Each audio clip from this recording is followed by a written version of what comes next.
When the Jetlag, the game crew, announced that Season 16 will be played in the UK, I was both happy that they were finally playing in my home country and eager to see how close they would get to my hometown. Even though the latter eventually disappointed me, as except from London, which they would obviously go to, they didn't travel anywhere near where I live.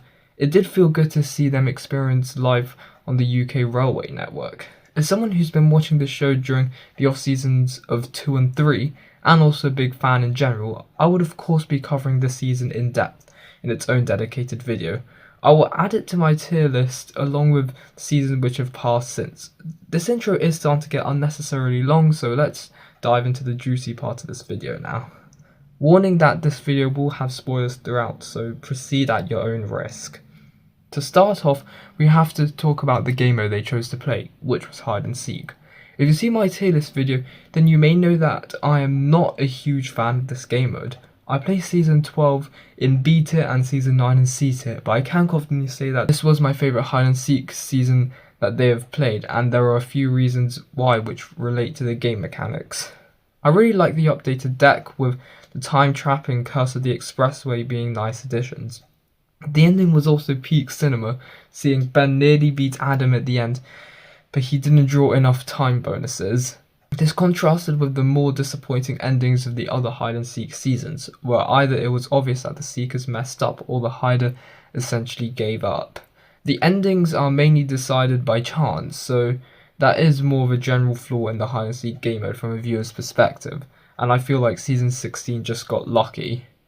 The other reason why I prefer this hide and seek the most is the variety of places they went to. I'm one of the viewers who mainly likes the travel aspect, so seeing them go to new places. They did this quite well in Switzerland, but not so well in Japan, where I really want to see them go to Osaka or Nagoya. However, they only went as far south as Fuji.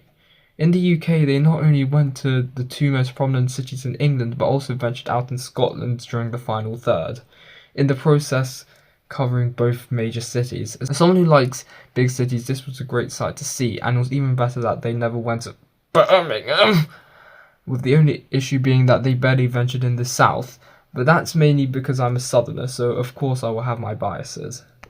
Now, let's talk about the actual gameplay. It was alright. There was some notable tactical moves made, but it was decent overall. Train delays, cancellations and whatnot were mostly absent, which was not what I was expecting considering that this is the UK. As mentioned before, I like the spread of cities they went to, with Leeds becoming that hub station everyone transited through at the beginning, which, considering its location in Britain, isn't too much of a surprise. We saw other modes of transport being used, including buses and electric scooters, which is a good change from just trains, even if they weren't that useful for the game at the end. The idea of ensuring that the next runner cannot be the previous runner or the current number one on paper is a great implementation to increase unpredictability and competitiveness near the end, which is partly why I was more engaged with this hide and seek compared to Switzerland and Japan. However, this did result in Adam not having as much time as others in the hider role due to his winning run happening right at the beginning, and I did want to see more of him as the hider. For niche moments, we probably have one of the best quotes of the series.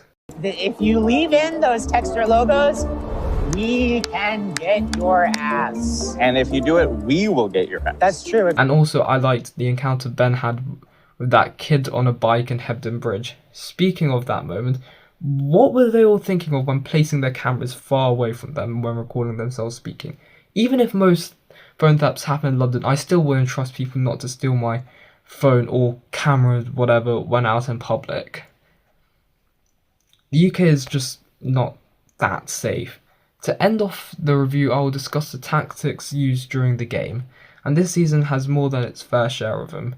First, the new cards of the time trap and the Curse of the Expressway are definitely core parts of the gameplay.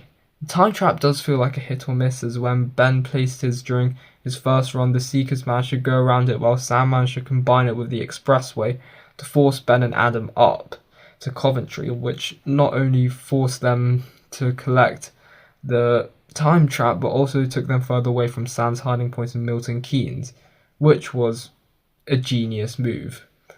Only for him to do one of the biggest tactical blunders by not blurring the writing on a very noticeable office building, which gave his hiding point away. The curse of the expressway by itself can also prove valuable, with Ben managing to double it to send Sam and Adam back and forth through Dumfries, which kept him in the game. My favourite moment had to be the weather moment, where Sam and Adam managed to beeline their way straight to Ben's hiding spot in Kendall by using the heavy rain in the picture sent to triangulate the areas which were raining at the time and essentially go up there. With the full review out of the way, now it's time to rank this season on the tier list, but first we have to get through the 3 other seasons which were released after the tier list video was made.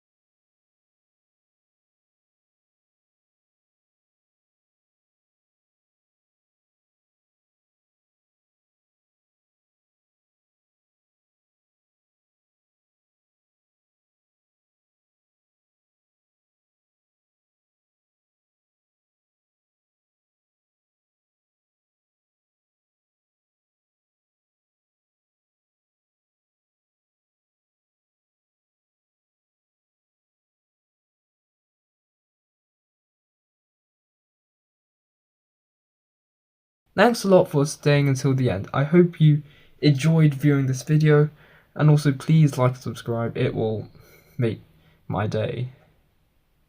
The video's over now.